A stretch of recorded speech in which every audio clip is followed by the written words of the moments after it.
Louvado e engrandecido seja o nome do Senhor para todo sempre.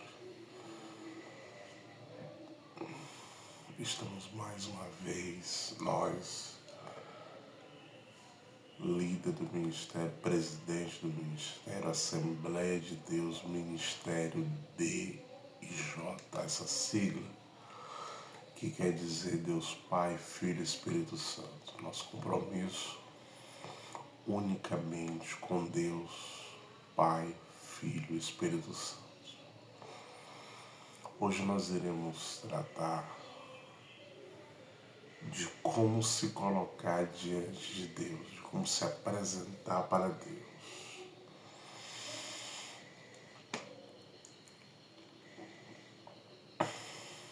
Você pode se apresentar para Deus assim: eis que sou pó e cinza. Essa palavra, dizendo assim, sou pó e cinza, quem falou foi Abraão. Quando Abraão estava andando sobre a face da terra, ele andou por muitos lugares, como nós sabemos. Primeiro ele foi de Ur dos Caldeus, a sua terra, a sua pátria, Ur dos Caldeus. Ur era o lugar que ele era natural. Caldeus era a civilização que saiu da primeira civilização chamada Mesopotâmia. Isso no ensino médio, no ensino fundamental também nós estudamos sobre isso aí. Então, quem era a Mesopotâmia? A Mesopotâmia foi a primeira civilização da história da humanidade. Nos livros de história, na própria escola nós aprendemos sobre isso. Então, Abraão saiu deste lugar, de Ur dos Caldeus, que os caldeus saíram do lugar que eu acabei de falar aqui, da Mesopotâmia. Então, quando Abraão sai de Ur dos Caldeus, ele teve muita fé mesmo. Fé como um grão de mostarda. A Bíblia diz que quem tiver fé como um grão de mostarda terá poder de mover montanhas. E aí eu senti a necessidade agora de falar para você, meu irmão e minha irmã em Cristo, que você não pode estar olhando para as pessoas, esperando uma palavra das pessoas. Nós já estamos nos últimos dias da história da humanidade. Nós já estamos sobre aviso, sobre volta de Cristo. Você tem que esperar, é a palavra de Deus, no intuito de ler ela todos os dias. E a palavra que você tem que ter é a palavra de Deus. Ela vai completar você, ela vai satisfazer nada de julgamento, nada de hipocrisia, nada de malignidade e nada de superficialidade. Você já está sobre aviso. Jesus pode voltar a qualquer momento. Então, como é que nós devemos se apresentar para Deus? Primeiramente, como pó e cinza, conforme Abraão falou. E segundo, é o que Davi falou, né? Sou pobre e necessitado, mas o Senhor cuida de mim. Tem uma história de uns pregadores antigos que eles contavam isso nas vigílias, né? E eles falavam assim, que existiam pregadores muito cheios da unção, cheios do poder de Deus, que eles iam pregar nas igrejas, que eles iam pregar em todos os lugares. E às vezes o ser humano é tão fraco que ele se orgulha até de servir a Deus. Nós devemos nos orgulhar de servir a Deus. só temos uma coisa a nos orgulhar: na cruz de Cristo. Você está me entendendo? Nós temos só uma coisa a nos orgulhar: na cruz de Cristo. Só Jesus sabe quem está salvo e quem não está. Que só Ele tem acesso ao livro da vida. Então, nesse ministério nosso, que é o ministério que está nascendo agora, apenas com 3 meses, eu sou pastor há 11 meses, né? Sou pastor das Assembleias de Deus há 11 meses, resolvi, por intermédio de Deus, implantar esse ministério, porque já era promessa de Deus que a gente implantasse esse ministério.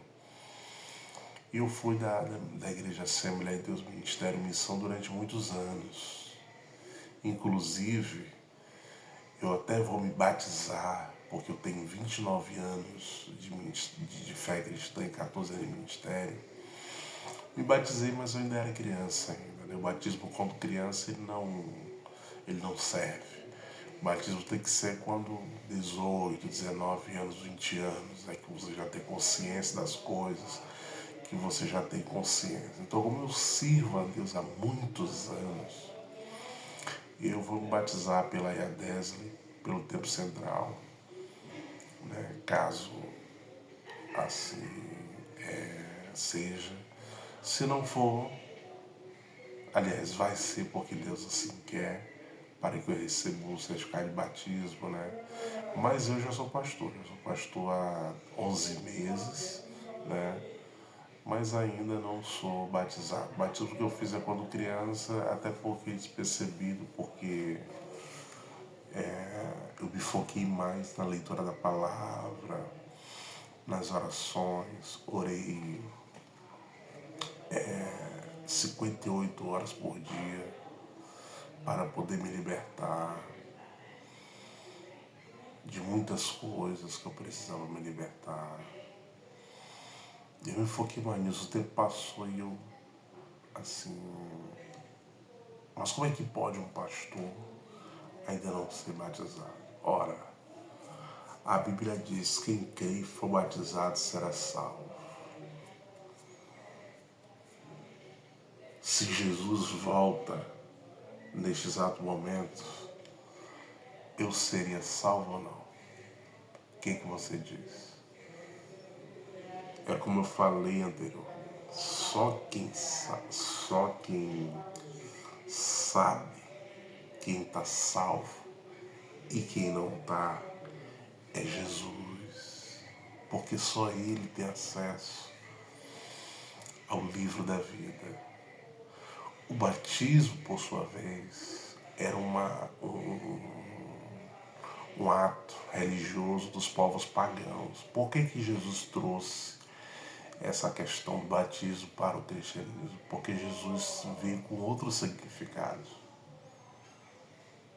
O significado do batismo nos povos pagãos tinha outro significado. Era para a religiosidade. E o significado do batismo no cristianismo, na fé cristã, é sepultamento, ou seja, que você vai morrer para o mundo e viver para Deus. Ora, no mundo nós temos muitos atrativos. Aqui em São Luís nós temos o Bamba Meu Boi, nós temos muitos, aliás, Bamba Meu Boi não vou falar sobre isso. Aqui em São Luís nós temos muitos atrativos, do Piauí, em todas as cidades do Brasil temos muitos atrativos. Mas nós não podemos ir atrás desses atrativos. Nós temos que fazer 4 coisas, aliás 5 coisas. Se alimentar de maneira saudável, praticar atividade física, ter repouso, ou seja, não passar noite de sono à toa, e ter espiritualidade, conexão com a nossa família, com nossos amigos, e servir a Deus. É isso que nós temos que fazer. Às vezes, quando a pessoa não tem isso, ela acha que os prazeres da vida é que vão satisfazer. Mas está comprovado que os prazeres eles não conseguem satisfazer o ser humano. Porque os prazeres, quanto mais você vai nos prazeres, mais você se envolve com os prazeres. De forma que aquilo fica um ciclo vicioso e não tem fim. Você vai gastar aí numa conexão mais abrangente, você vai trabalhar, você vai gastar fortunas em prazeres e não vai satisfazer o seu ego. Você está me entendendo? Por isso é que a Bíblia diz: quem vive nos prazeres está morto, ainda que esteja vivo. Que Deus em Cristo nos abençoe e aplique a sua palavra em nossos corações.